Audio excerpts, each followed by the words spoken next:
Hey everybody, welcome back to Keeping It Real in the Kitchen. I'm Candace Cole. Thanks so much for joining me. I know I got a lot of stuff up here, but this video was a viewer suggestion. It was, hey Candace, can you make a cake inside a roaster oven? And I was like, yeah, let me do some research about that. So I did. I found this website down below right here that had this recipe, and I thought, I'm gonna make that. Let's do it. Let's give it a try. It's gonna be my first time making a cake inside a rotisserie oven.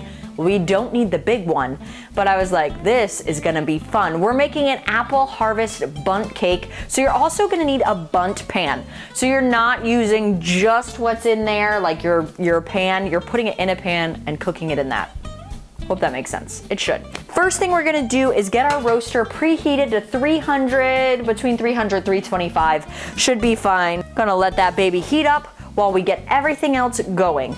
This is a cake from scratch. We're not using a box, which I'm sure you could just get a box and, you know, put that in a pan and throw it in your roaster and cook it as well. Yeah, so I did not have a bundt pan. I have not, a fluted cake pan. Oh yeah, whatever. Found this one at Walmart. It is from Tasty. They have good videos too, you should check them out. Here's what you need to make this. You're gonna need 3 eggs, you're gonna need cinnamon, you're gonna need vanilla extract. I'm saying this quickly because you need a lot, it's a cake from scratch. We are going to use some cooking spray I already told you about. We're gonna use some ground nutmeg, flour, brown sugar, white sugar. This is the flour, I pointed to the sugar. I don't know, it happens. We need some vegetable oil. We need a little bit of baking soda, some salt, and 2 cups of apples. Nice, dicely fine, dicely fine. Yeah, you gotta chop them up and make them, you know, tiny. All right, first thing we're gonna do is not add the apples. Apples get added last. We're gonna start with these eggs. Let's get them in. 1, large eggs are the suggestion. 2, hope these are still good. I feel like they've been in my fridge for a little while. 3, too late now. To our eggs, we're adding sugar, 1 cup of white and 1 cup of light brown. I had to buy more sugar, I ran out. Sugar, 1. Boom. Yeah, that's a lot of sugar, yo. We're gonna put in 3 cups of flour. Flour always makes everything dirty, but it also makes it look like you've been doing something all day. We need 1.5 cups of our vegetable oil. We're gonna use 2 teaspoons of vanilla extract. We're gonna use 1 teaspoon of salt. I probably should have done that first. I have to measure it this way. Can't put that in there because it's covered in vanilla extract and, well, that won't work. We're gonna use 1 teaspoon of baking soda. We're gonna use 1/2 teaspoon of ground cinnamon. I might put a little extra. I like a more cinnamony flavor. And 1/2 teaspoon of ground nutmeg. I did forget to tell you an ingredient, and that is pecans. You're gonna wanna chop these up, put some in there because it just adds a little bit more flavor. How much you add is up to you. We're gonna take this, we're gonna mix this together. I'm gonna beat it with my mixer, and then we're gonna add the apples, then we're gonna add the pecans. All right, let's go. All right, we have our batter all mixed up. We're gonna add to that our 2 cups of the finely chopped apples. Get those in there, and we're gonna add about 1 cup of chopped pecans. Now we're just gonna mix it together.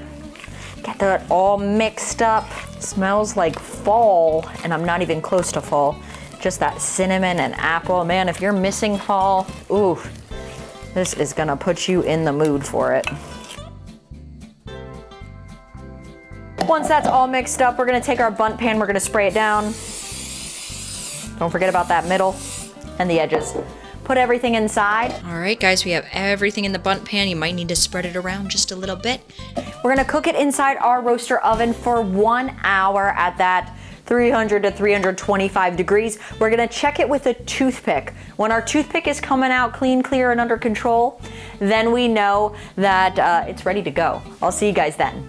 Okay, guys, it's been that hour. Let's poke it with a stick. And don't put your arm on the, on the, you know, side of it. It'll burn you. Where is it? Yeah, It's still a little bit getting stuff off of it. I'm gonna let it cook just a little bit longer. I'm gonna give it about 10 more minutes. So our apple bundt cake made in a rotisserie oven is all done. Mine cooked for an hour and 10 minutes, so 70 minutes, and it was done. I put a toothpick in just to check and make sure. You could top that with like a cream cheese frosting. You could do like a little icing on that, an icing drizzle. You could eat it just like it is. I am telling you the smell in here. Cinnamon and apples. It's like fall right now. We need to try a little piece. Little.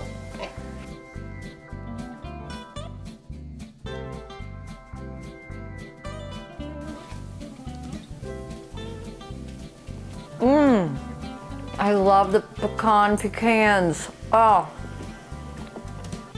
that is good. I would like it with a pinch more cinnamon, but as I already told you, I really love cinnamon. But this is a great cake, delicious.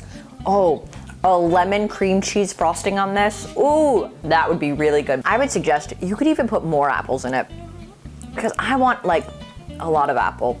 That's me. I use gala apples, by the way. All right, guys, thanks so much for watching Keeping It Real in the Kitchen. I hope you enjoyed this video. This was a cool way to use your roaster oven. Thanks so much for the idea. If anybody has any other ideas, leave them below in the comments, and I'll try to make what you suggest. Thanks so much for watching. Be sure to watch some old videos, subscribe, and like this video. See you next time. Bye. Drop the cake.